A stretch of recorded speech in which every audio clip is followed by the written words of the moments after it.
Welcome to Where There's a Will, There Is a Way. And we have some people on today who are going to talk about how to help law firms become the best that they can be and how to get what those law firm partners, how to help them get what they want from their law firm. And we've got a very experienced integrator of EOS, been working for 14 years with Mike Morse Law Firm in Detroit. John Nachezel is the integrator for Mike Morse Law Firm, and Mike was working with Gino Wickman right at the beginning of Gino's coming out party when he was putting EOS out into the world. So, John, welcome. Thank you. It's great to be here. Thanks for having me on. I appreciate it.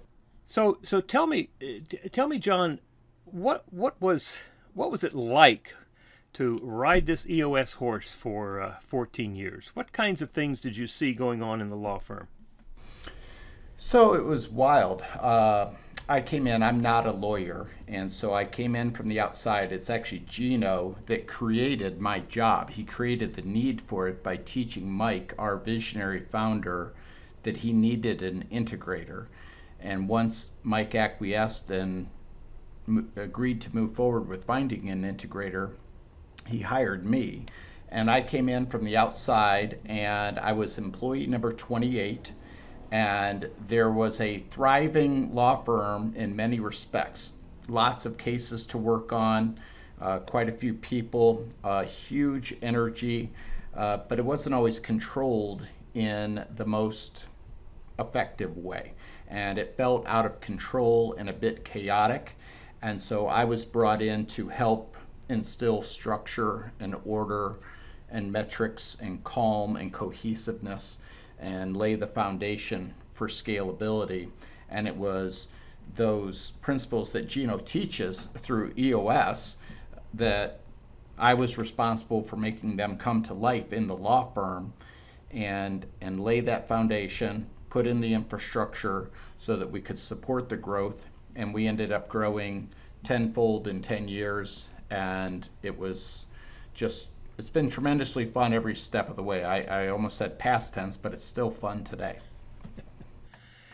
So what is it that law firms can learn? How can they change? What sort of issues do they have that they can solve?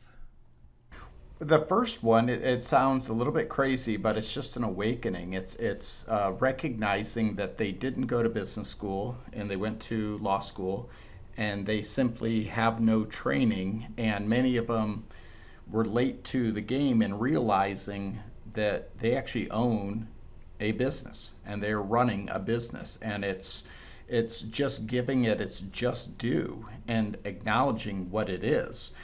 They may not be manufacturing widgets, but they're a professional services company, and they are providing services for consumers or whoever their end client happens to be. So it's really just, it's an awakening, and it's a changing of the mindset that I'm not merely a lawyer, but I'm a lawyer, and additionally I have this equally important responsibility of being a CEO and running a business. So what are some of the particular things about a law firm? I mean, generally, it's made up of partners, right, who have an ownership in the firm. So how do you reconcile that with the EOS system having a leadership team, having an integrator? Sure.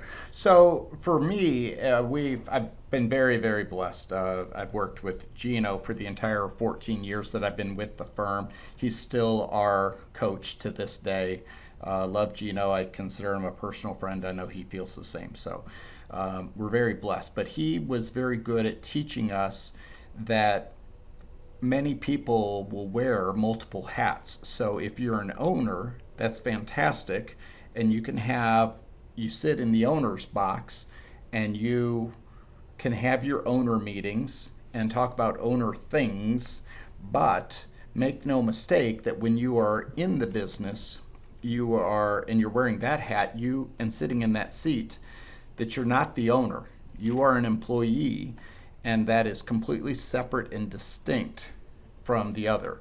And for me, I'm not an owner. I'm forbidden from being an owner. I'm a non-attorney, and in the state of Michigan, only attorneys can be owners of law firms.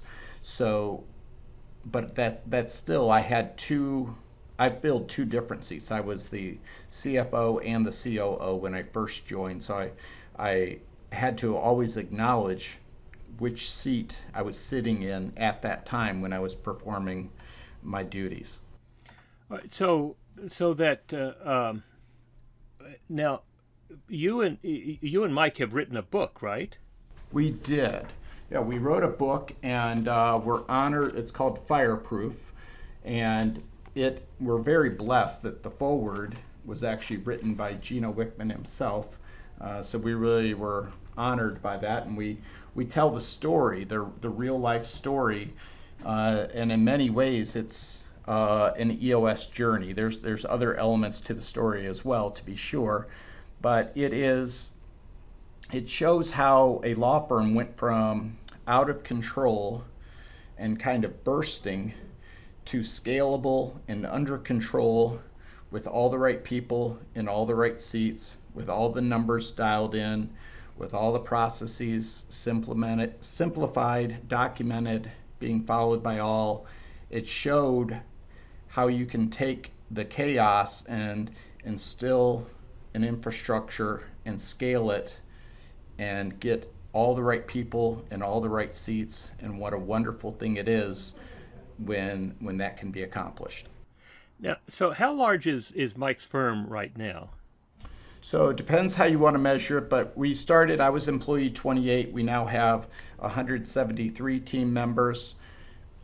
We were doing 17 million a year in settlements and disbursements when I started, and we're over 160 million these days, and we'll be zooming past 200 million in the near future. Well, that's tremendous growth. How many attorneys do you have? We have 44 attorneys today. And now, how are the attorneys managed in the firm? So we have attorneys in multiple roles. So in a law firm, our sales activity is typically referred to as intake. So the marketing machine generates the interest and teaches the public about maybe wanting to do business with us. So they're responsible for taking the general public and turning them into suspects, and then suspects turned into prospects. Once it becomes a prospect, then they'll talk to an intake attorney. They may talk to an intake paralegal at first, but eventually they're going to end up talking to an intake attorney who will ultimately determine whether or not we want the case. We take everything on a contingency basis. So they may talk to an attorney there. And then if someone's a client, they will talk to an attorney during their pre-litigation phase, which means we haven't filed a lawsuit yet, but we're preparing the case for a lawsuit and trying to settle it without the expense and time required of a lawsuit. If needed, we will file a lawsuit, and we have most of our attorneys reside on our litigation team. Okay.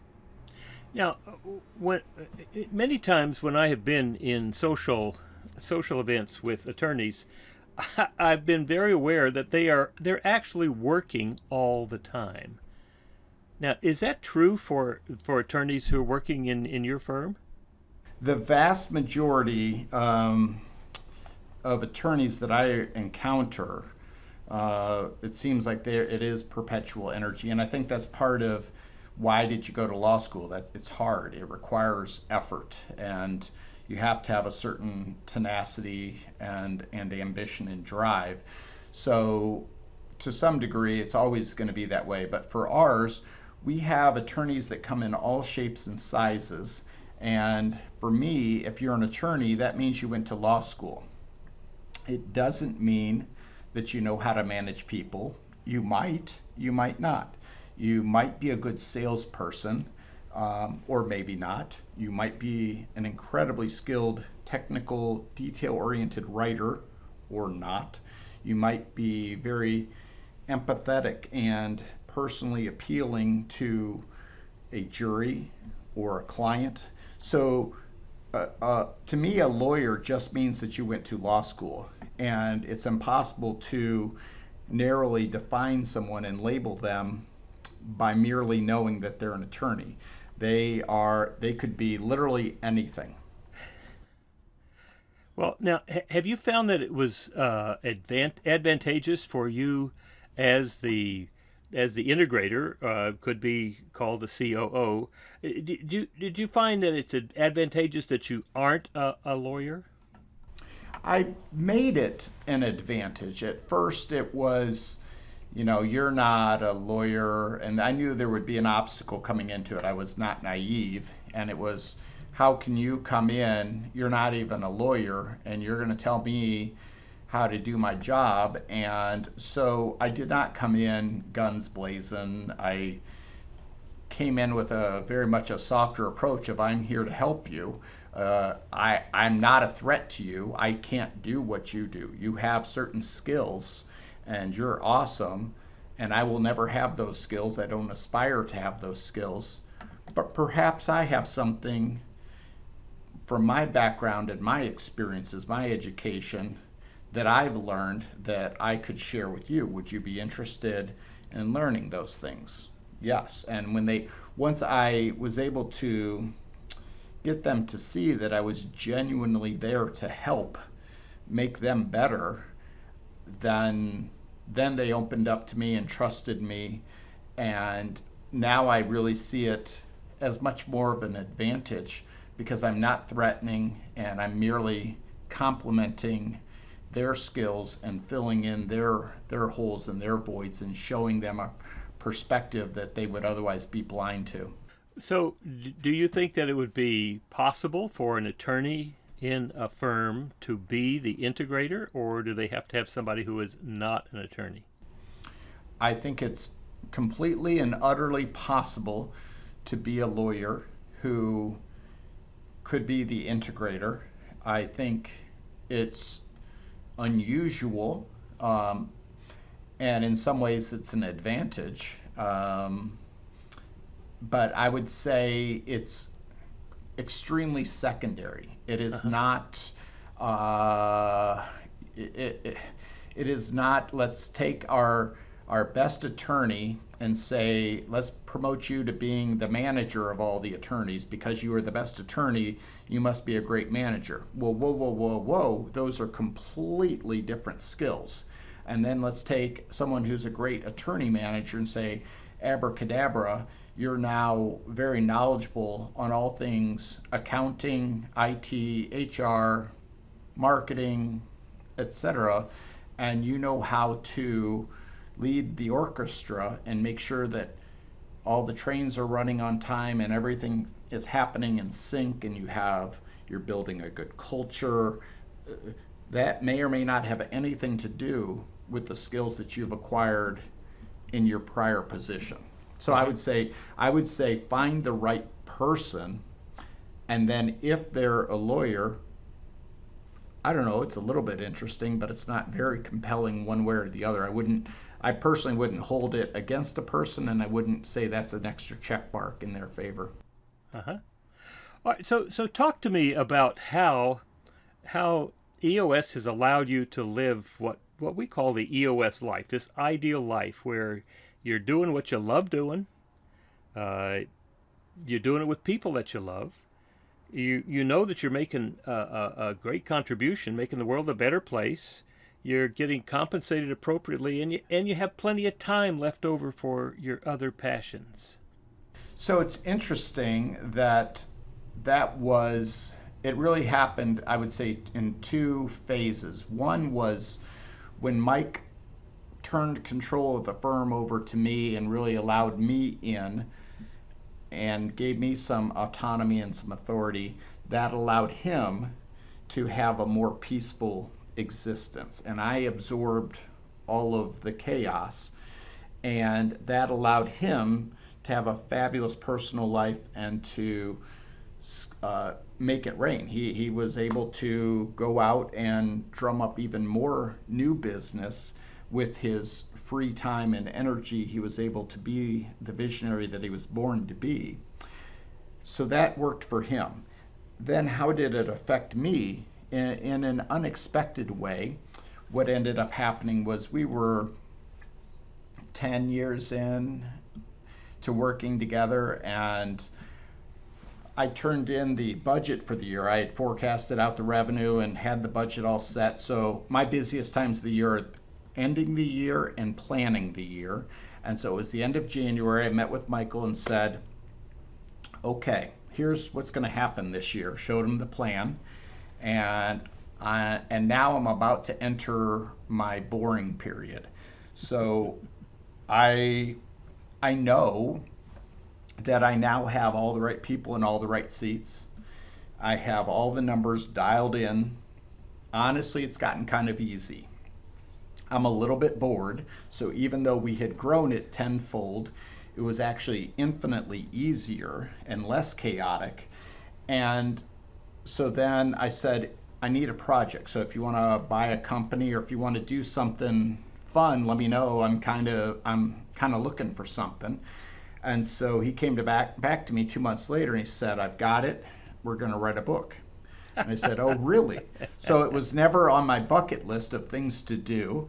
And then so we wrote a book. We told our story, and eventually a publisher said, okay, why are you writing this book? And we both looked at each other like, I don't know. We didn't really ever discuss that. And we just started writing this book. And then what it became all about was just trying to pass on the lessons that we learned. We're both teachers at heart. I was a basketball coach for 22 years, a volunteer coach always. And we just like teaching. And how stupid would it be if we had made mistakes, learned lessons, and not paid it forward and not shared it?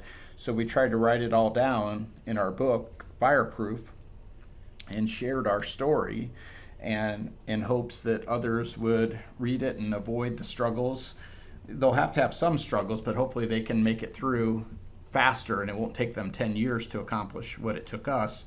So that was the whole impetus there. Then we had a little bit of an outpouring of where people would read the book and then ask us to coach. And we were like, we're not coaches. Well, yeah, you are. And so now we have some friends, and we try to do a bit of coaching, and we're in some masterminds now with other law firms across the nation. One of them, it's amazing. There's everyone in the mastermind has settled at least $1 billion or more in firm history. So I don't think we would have been on the radar without the book. So without EOS having freed us up, we probably would never have gotten this type of exposure, and we never would have gotten access to all the best practices of all the best firms across the nation.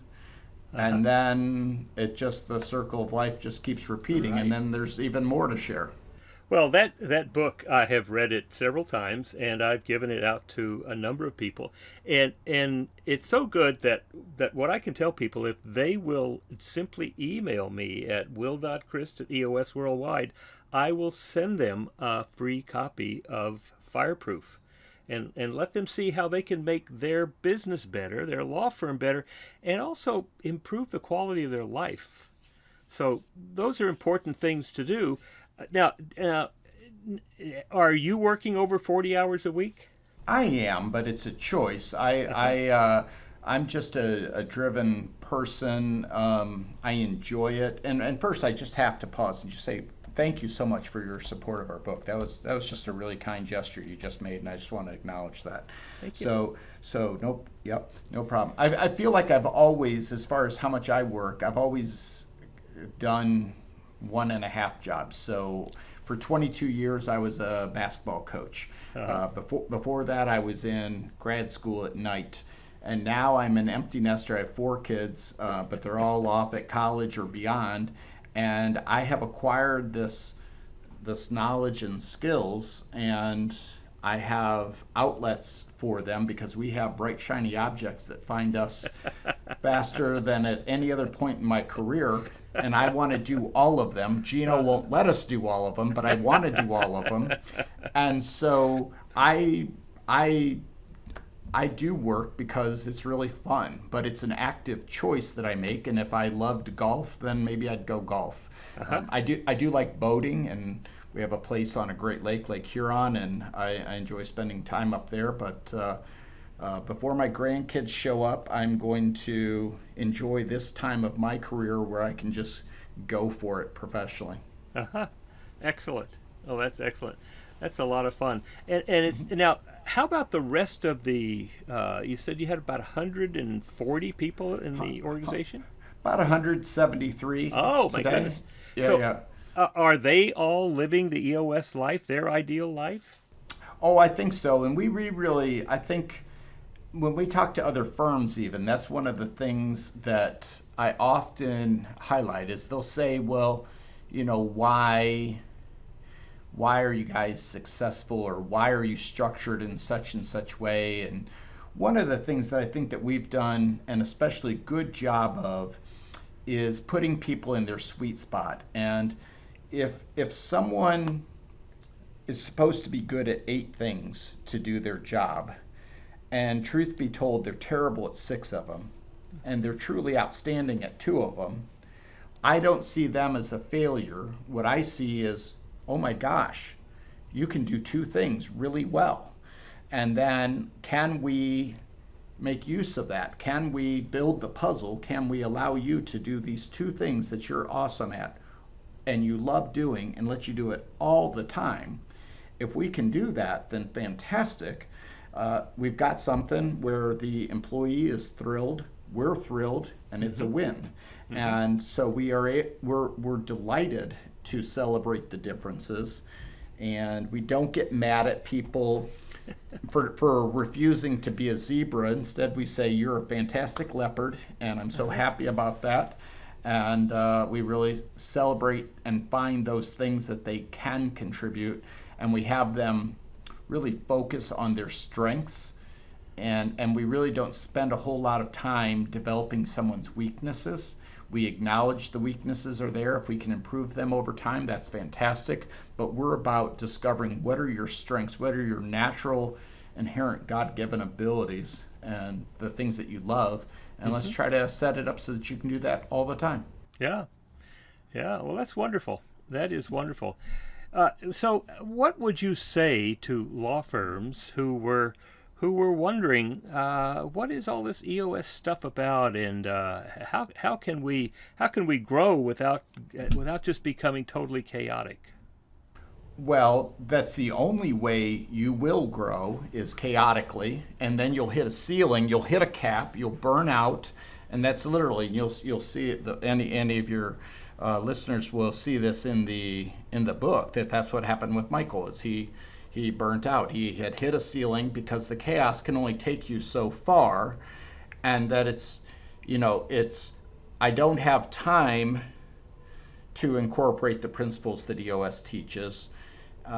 No, that's the way you get time, is by incorporating those principles. That's the way that you gain control. You have the meetings so that you save time. They don't cost you time if they're done properly.